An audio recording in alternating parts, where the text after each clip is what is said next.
سوره مزمل یعنی جامه بر خود پیچیده در مکه نازل شده است و از 20 آیت عبارت است. بسم الله الرحمن الرحیم. به نام الله بخشاینده و مهربان. یا ایها المزمل، ای جامه بر خود پیچیده، قم اللیل الا قلیلا، شب را با نماز زنده بدار مگر اندکی را. نصفه او انقص منه قلیلا، قیام نیم شب کن یا اندکی از نیمه کم کن، یعنی تا 3 شب نماز خوان.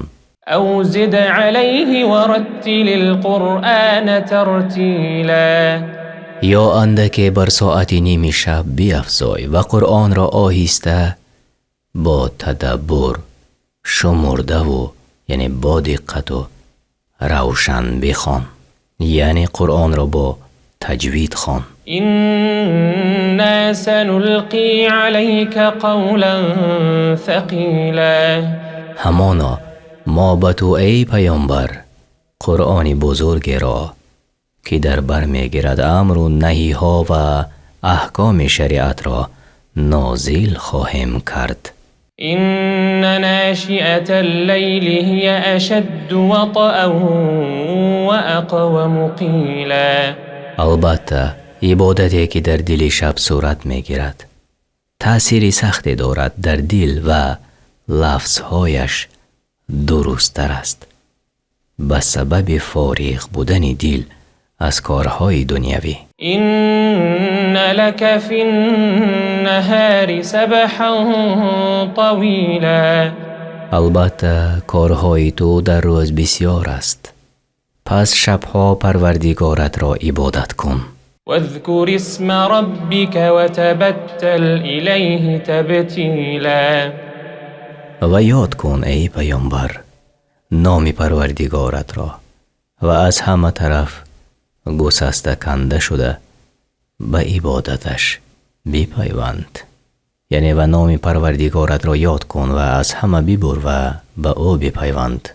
رب المشرق والمغرب لا إله إلا هو فاتخذه وكيلا، یعنی با صدق و اخلاص بندگی کن، اوست پادشاه مشرق و مغرب، نیست هیچ معبودی بر حق جز او، پس او را کارساز خویش انتخاب کن. واصبر على ما يقولون واهجرهم هجرا جمیلا، و صبر کن بر آنچه مشرکان در شأن تو و دینت میگویند و به وجه پسندیده از آنها دوری جای، یعنی آنها را در کارهای باطلشان مخالفت کن و از آنها انتقام نگیر.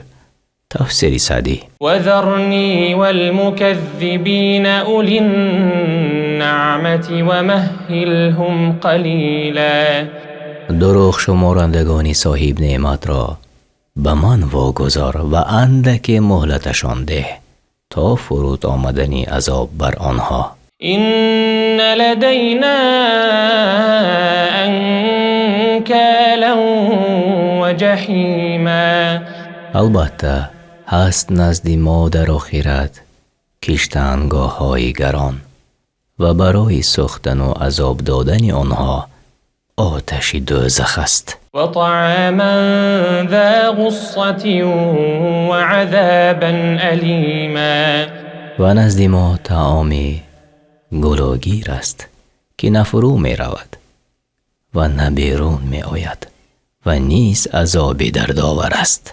يوم ترجف الأرض والجبال،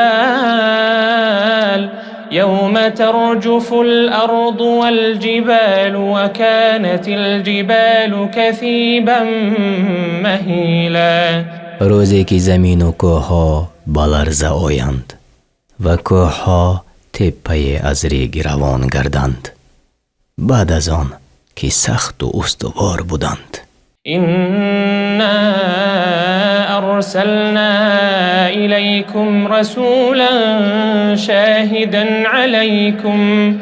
شاهدا عليكم كما أرسلنا إلى فرعون رسولا. هر آینه ما بر شما ای اهل مکه محمد را فرستادیم که گواهی دهنده است بر کفر و عصیان شما، همچنان که به سوی فرعون موسی را فرستادیم. فعصى فرعون الرسول فأخذناه أخذا وبیلا. پس اطاعت نکرد فرعون موسی را و بر رسالتش ایمان نآورد، پس هلاک کردیم او را هلاک کردنی سخت. یعنی در این آیت هشداری سخت است برای کسانی که نافرمانی محمد صلی الله علیه و سلم میکنند، مبادا به آنها مصیبت رسد که به سر فرعون آمده بود. فكيف تتقون إن كفرتم يوما يجعل الولدان شيبا. پس چگونه نفسهایتان را در امان میمانید اگر کافر باشید به عذاب روز قیامت که از سختی وزنینش کودکان را پیر میگرداند. السماء منفطر به كان وعده مفعولا. در آن روز آسمان بشکافد و وعده الله خواه و ناخواه به وقوع پیوندد. إن هذه تذكرة فمن شاء اتخذ إلى ربه سبيلا. هر آینه این نشانه های ترساننده پند است برای مردم، پس هر کی بخواهد پند و منفعت بگیرد راه به سوی رازگی پروردگارش بگیرد که او را خلق کرد. إن ربك يعلم أنك تقوم أدنى من ثلثي الليل وثلثه وطائفة من الذين معك والله يقدر الليل والنهار علم أن لن تحصوه فتاب عليكم فاقرؤوا ما تيسر من القرآن علم أن سيكون منكم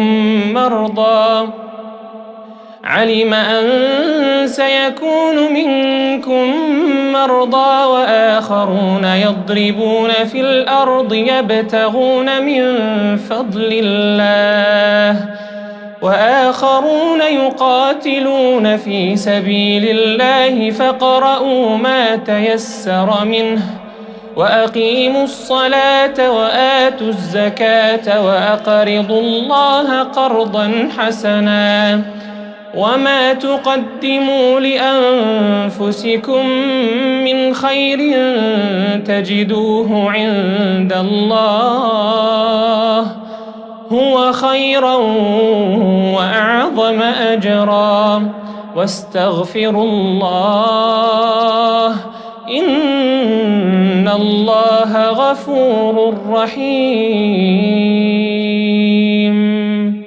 هر آینه پروردگاری تو یعنی ای پیامبر میداند که تو و گروه از آنان که با تو هستند نزدیک به 2/3 شب یا نصف آن و یا 3/1 شب را به نماز می ایستید و الله یگانه خودش اندازه شب و روز را معین می کند و می داند که شما تمام شب را با نماز گذرانیدن نمی توانید، پس توبه شما را بپذیرفت، یعنی نماز شب را به شما سبک گردانید. تفسیر سعدی. و هرچی میسر شود در نماز شب از قرآن بخوانید.